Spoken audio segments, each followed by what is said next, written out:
Assalamualaikum warahmatullahi wabarakatuh. Anak-anak, hari ini kita akan melanjutkan ya materi yang lalu ya.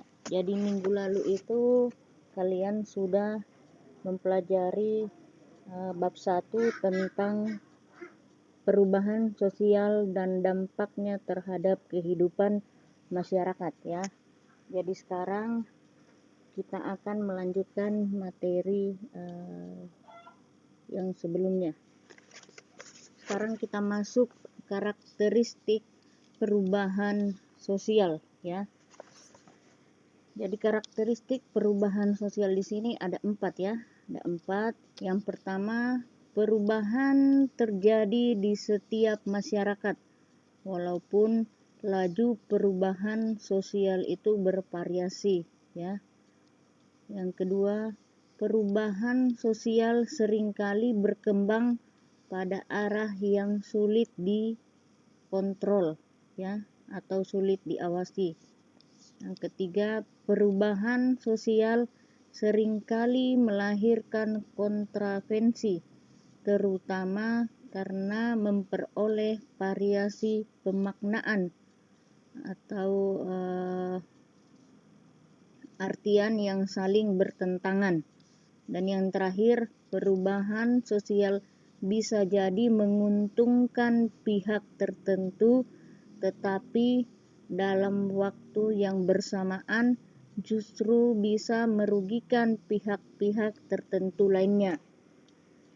Jadi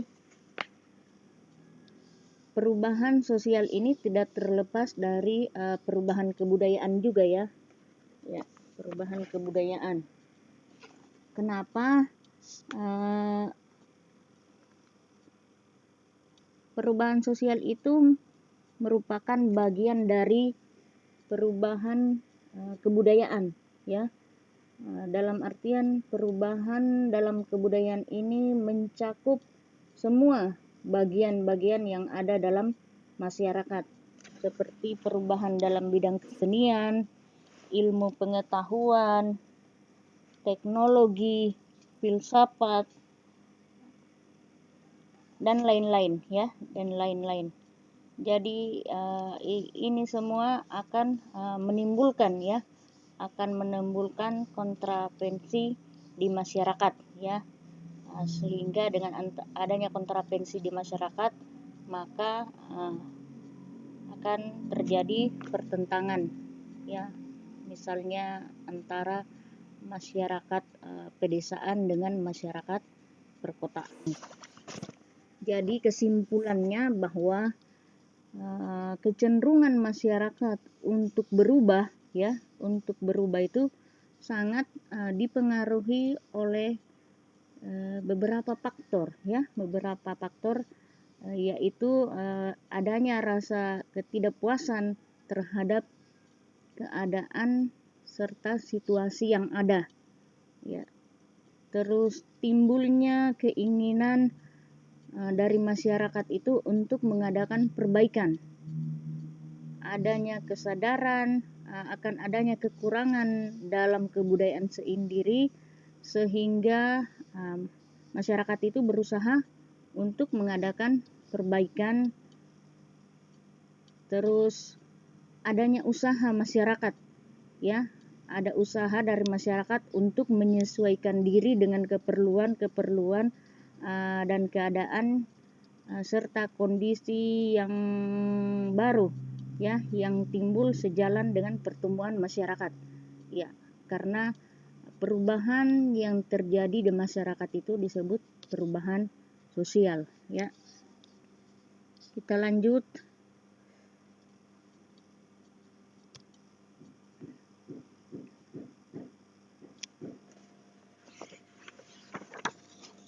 Ya, sekarang kita akan masuk pada teori perubahan sosial ya. Jadi teori perubahan sosial ini ada 4. Yang pertama teori siklus, yang kedua teori perkembangan, yang ketiga teori gerakan sosial, dan yang keempat teori modernisasi.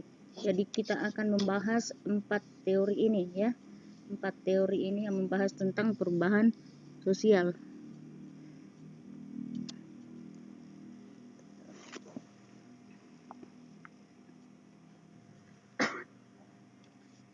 Ya, sekarang kita lihat teori siklus ya. Teori siklus melihat perubahan sebagai sesuatu yang berulang-ulang ya, berulang-ulang. Pola perubahan siklus adalah pola perubahan yang menyerupai spiral. Ya, ini yang dimaksud ya, yang berulang-ulang. Ya, jadi polanya atau bentuknya ini seperti spiral ya, spiral ya, spiral ya. Kalian lihat di slide kalian di situ ya, dari masa primitif masuk ke masa tradisional hingga ke masa modern. Jadi pada teori siklus ini ya, pada teori siklus ini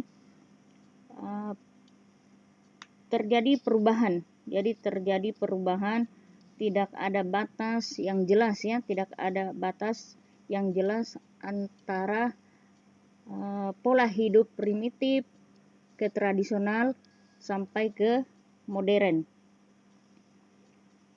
Pada teori ini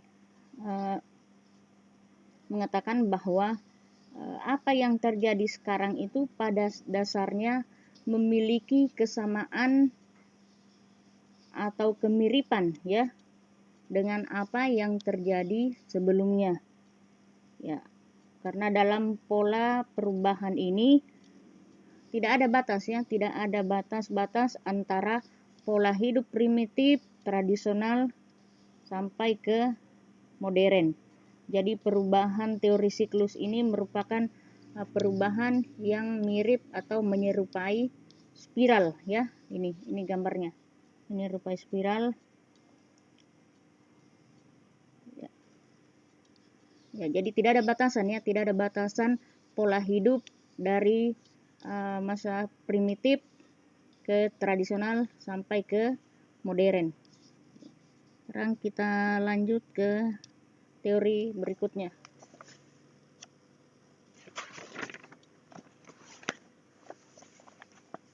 Ya, sekarang kita masuk teori perkembangan ya. Teori perkembangan. Dalam teori perkembangan ini, penganut teori ini percaya bahwa perubahan dapat diarahkan ke titik tujuan tertentu, seperti perubahan dari masyarakat tradisional ke masyarakat modern yang kompleks ya. Ya, coba perhatikan di sini primitif tradisional ke modern ya, ke modern ya, masyarakat primitif ya, ini maksudnya ya, menuju ke masyarakat tradisional ke modern sampai yang kompleks ya, sangat kompleks. Jadi apa namanya, jadi masyarakat ya, dari masyarakat tradisional ke masyarakat modern sampai ke masyarakat kompleks itu apa namanya,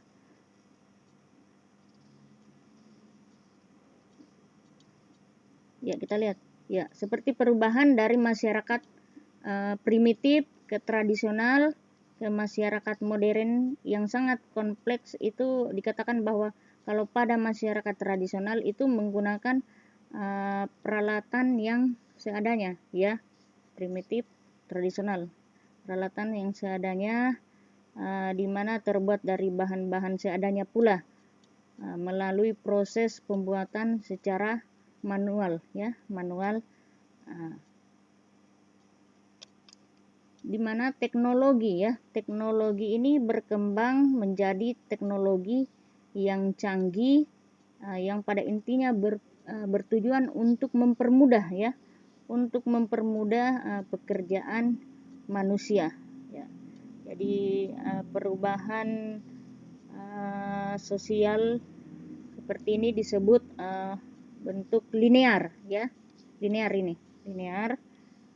Masyarakat berkembang dari semula primitif ke tradisional sampai ke modern ya, sampai ke modern ya. Sekarang kita lanjut ke teori berikutnya.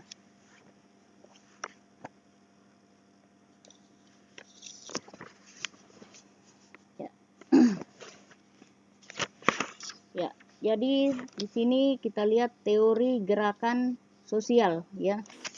Ya, jadi dikatakan bahwa karena adanya ketidakpuasan terhadap kondisi tertentu yang ada di dalam masyarakat, ada kalanya menimbulkan gerakan sosial ya, gerakan sosial di mana sejumlah besar orang mengorganisasikan diri untuk memperjuangkan perubahan. Ini gambar ya, gambar orang lagi melakukan demonstrasi karena adanya ketidakpuasan terhadap situasi tertentu ya, situasi tertentu ya. Ini coba ya, jadi salah satu ya tujuan dari gerakan sosial ini adalah ya memperkenalkan sesuatu yang bermanfaat ya, baik dari bidang politik, budaya baru dan lain-lainnya.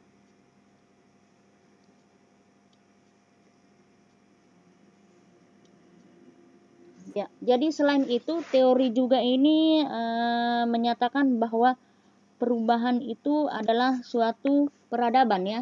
Perubahan itu adalah suatu peradaban, peradaban lain, keperadaban lain di mana tidaklah selalu melalui jalan damai ya, jalan damai. Bahkan kalau kita melihat sejarah perubahan peradaban masyarakat kerap terjadi melalui gerakan-gerakan kolektif ya, kolektif atau gerakan-gerakan sosial ya. Misalnya adanya gerakan demonstrasi oleh para kaum buruh ya, buruh,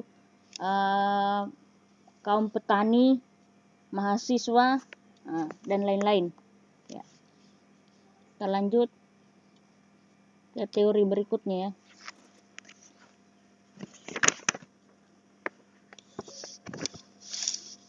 Ya, sekarang kita masuk teori modernisasi ya.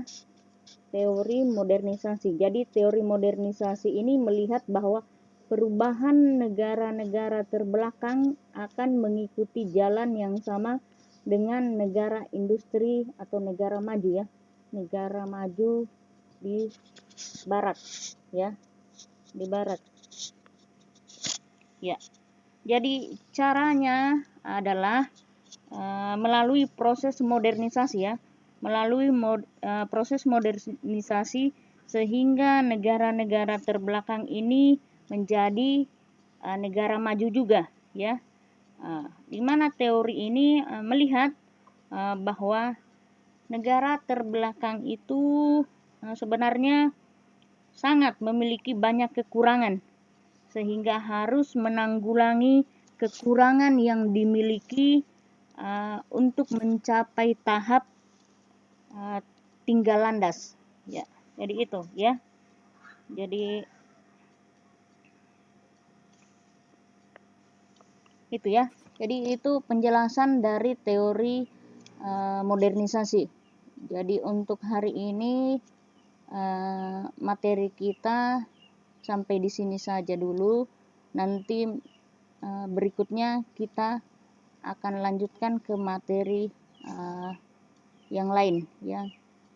Jadi Bu Guru berharap kalian dapat menyimak penjelasan dari materi tersebut.